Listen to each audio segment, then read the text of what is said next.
Bienvenidos a la semana número 17 de Geografía, la última semana antes de entrar a vacaciones y vamos a ver un tema nuevo. La secuencia nueva es la número 8 que está en la página 94, que se titula Riesgos naturales y vulnerabilidad de la población. Voy a hacer, yo creo, a partir de esta secuencia, nuevas listas para que ustedes chequen cuáles son las actividades y los temas que les falten para que se vayan poniendo al corriente con sus actividades. El aprendizaje esperado es analiza los riesgos de desastre en relación con los procesos naturales y la vulnerabilidad de la población en lugares específicos. Los temas son vulnerabilidad y riesgos, prevención de desastres, y está entre las páginas 94 a la 105. Los énfasis son reconocer los conceptos de riesgo y vulnerabilidad e identificar los distintos tipos de riesgos, reconocer las medidas de prevención frente a los desastres, así como las funciones del CENAPRED y del plan DN3E.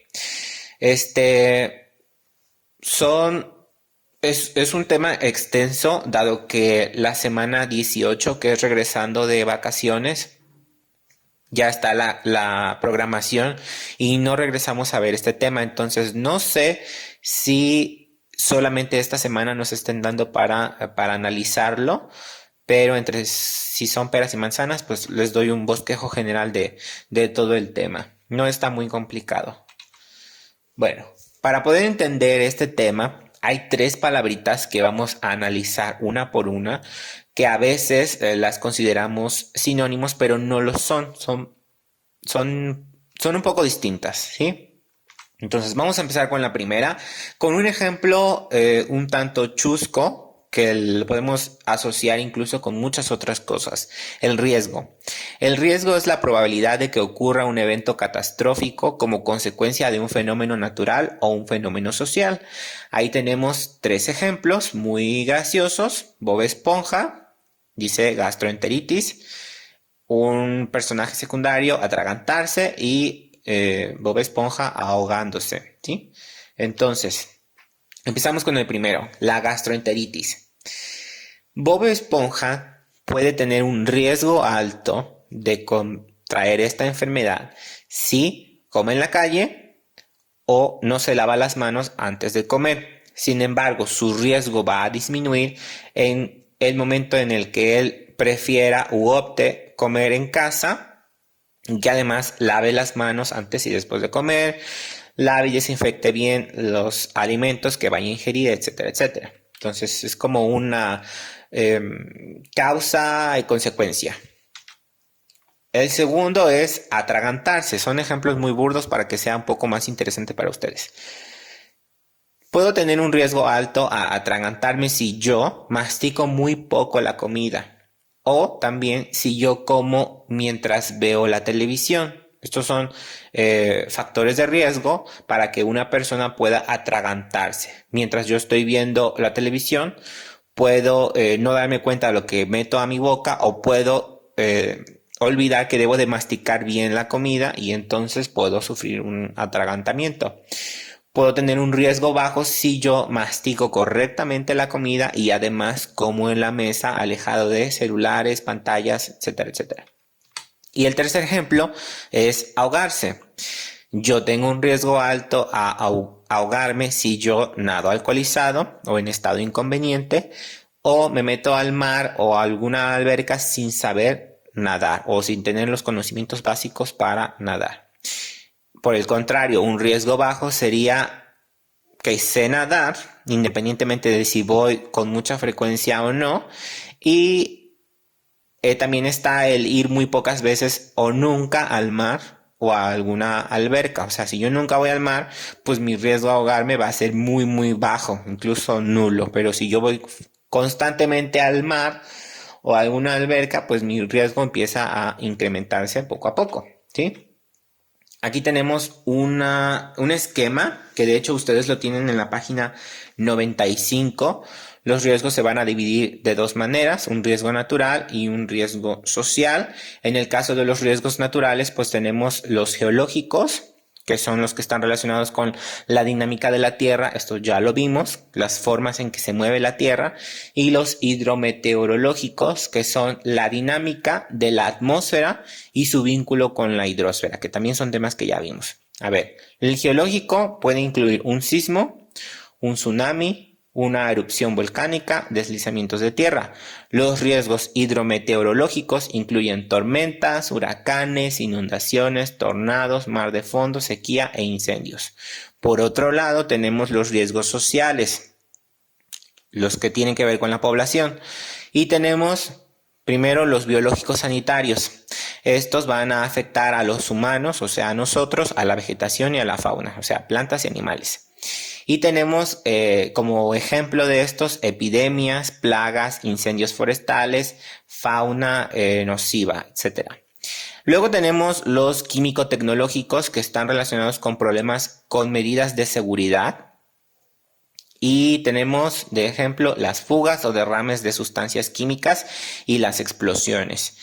Y por último tenemos los socio-organizativos, que son generados por errores de nosotros mismos, una intoxicación, un derrumbe, incendios, accidentes de tránsito, ¿sí? Entonces, una vez que ustedes ven este esquema y lo analizan, que también está en la página 95, podemos seguir avanzando, pero es muy sencillo cómo podemos toda esta información esquematizarla para hacerla más compacta, ¿sí? Pasamos con el segundo tema, que es la vulnerabilidad. Esta se refiere a qué tan susceptible es la población de sufrir un daño ante cualquier riesgo y cuál es su capacidad de recuperarse de los daños ocasionados. Vamos a poner un ejemplo. El huracán, que es un riesgo que ya vimos antes, ¿sí? El huracán, en este ejemplo, la población de la Ciudad de México, si ustedes conocen los mapas, saben dónde está la Ciudad de México, no es vulnerable a los huracanes. ¿Por qué? Porque no está en el mar, y en el mar es de donde salen los huracanes. Y sin embargo, las personas que viven en el estado de Veracruz, por estar en zona de costa, por estar en zona propensa a huracanes, sí somos o sí son vulnerables, sobre todo los que viven en zona costera o en zona limítrofe. Aquí tenemos otro esquema de vulnerabilidad. Este esquema también está en su libro, está en la página 98, aunque está organizado de manera diferente. Vamos a tener 4 tipos de vulnerabilidad. La primera es la natural. Aquí se trata sobre la ocurrencia eventual o cíclica de fenómenos naturales que implican un riesgo para la población. Entonces, en el ejemplo anterior de huracán, entraría perfectamente en una vulnerabilidad natural. Una persona que está expuesta a un huracán, que vive en una zona costera, presenta una vulnerabilidad natural porque viene el fenómeno natural y le pega. También tenemos una vulnerabilidad socioeconómica, falta de organización de la sociedad para prevenir, mitigar y responder ante un desastre. Seguimos con el mismo ejemplo. Viene el huracán, no se alarma a la población, no hay zonas de albergue, no hay formas de evacuar, entonces la gente se queda atrapada en el trayecto del huracán. Eso es una vulnerabilidad socioeconómica. Las personas no supieron cómo organizarse, no supieron cómo prevenir y tampoco mitigar ante este huracán. La tercera es la vulnerabilidad educativa técnica. Falta de conocimientos y divulgación de los riesgos presentes en un lugar, así como malos diseños de construcciones y tecnología. Las personas no saben qué hacer ante una catástrofe o ante en este caso un huracán, un riesgo, y por lo tanto pues cometen algunas locuras, ¿no? Hay gente que en el huracán sale o durante el huracán sale, no tienen las construcciones adecuadas porque no se informaron lo suficiente de que era una zona propensa a huracanes. Entonces, todo esto tiene que ver con este tipo de vulnerabilidad. Y por último, tenemos la política, que es sobre concentración de instituciones de gobierno en un solo lugar y lejanía de las comunidades. Ustedes viven en comunidades, en la zona de Misantla Martínez de la Torre y saben que hay comunidades que están más alejadas unas de otras. En dado caso que exista un siniestro, vamos a suponer que pasa un huracán, obviamente las comunidades que están más alejadas de la carretera principal, pues van a estar más vulnerables a sufrir algunos estragos, sobre todo los que viven en el cerro, porque son más propensos a algún tipo de deslizamiento de tierra por la pendiente que tienen. Entonces, si llega a haber un deslizamiento y se tapa, por ejemplo, la carretera, pues no pueden llegar los cuerpos de auxilio hasta allá debido a esa lejanía que tienen ciertas comunidades y que los poderes o los sistemas de ayuda pues están concentrados en Misantla o en Martínez de la Torre. Luego tenemos condicionantes de vulnerabilidad. ¿Qué quiere decir esto? Cosas que nos van a hacer más vulnerables que otras personas. Una puede ser la exposición al riesgo. En este caso podemos hablar de un asentamiento. Si yo vivo, como en la imagen que ven en la pantalla, en una casa donde la mitad de la casa está volando en un despeñadero, en cualquier momento esa casa se va a caer. Obviamente soy más vulnerable a sufrir algún tipo de desgracia que a lo mejor mi vecino que vive en la casa de enfrente y que tiene buenos cimientos o que está su casa completamente plana, ¿no? Eso es un ejemplo. El otro condicionante es la pobreza. Una persona que no tenga el suficiente recurso económico para subsistir o para gastos de emergencia va a ser más vulnerable que los demás.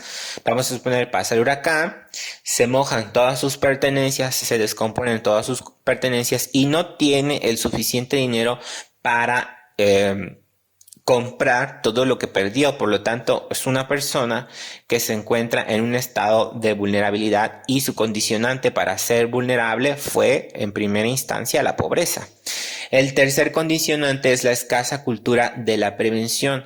Como mexicanos, generalmente esta condicionante la tenemos muy presente. Nosotros no somos de leer en general y no estamos prevenidos ante muchas situaciones. Fíjense, hay algunos países donde están obligados incluso a tener alguna mochila en algún espacio para que en caso de algún sismo, por ejemplo, ellos tengan víveres, guardan ahí incluso papeles importantes, agua, para salir huyendo. Bueno, huyendo no es la palabra correcta, para salir calmadamente y prevenir estas situaciones en la calle, ¿no? No se van a quedar fuera, no se van a quedar en abandono, o si en dado caso de que la casa se caiga o no puedan salir, pues van a tener comida prevenida, van a tener víveres suficientes para poder subsistir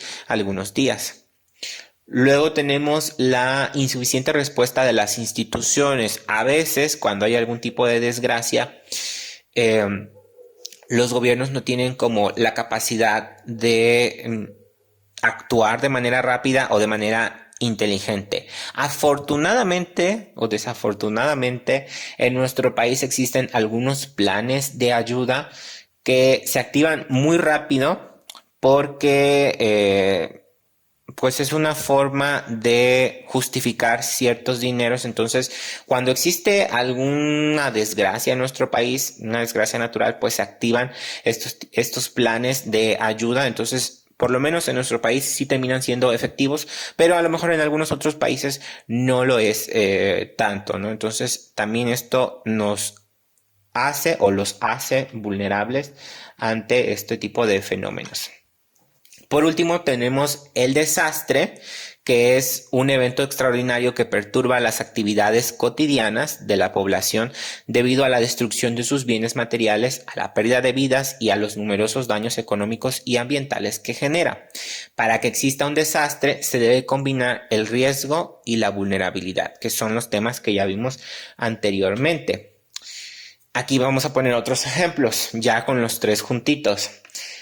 Si ustedes vieron la caricatura de Bob Esponja, hay un episodio muy chusco donde Arenita, que es la ardilla, necesita hibernar. como todos estos animales.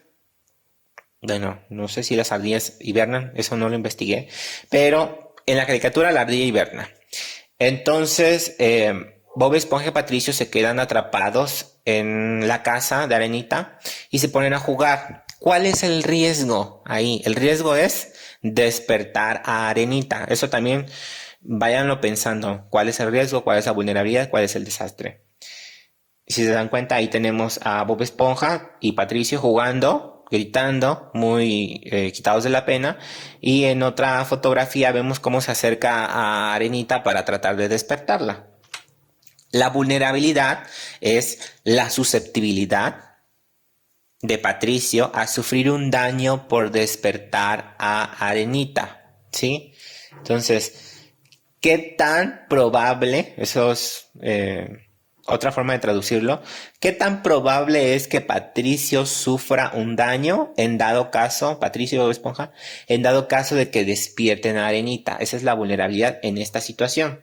Y ya por último, el desastre es despertaron a Arenita y les da su merecido. Entonces, esto lo podemos traducir con muchos otros ejemplos, ya sean burdos como este o relacionados más con la geografía. Aquí les voy a poner otro.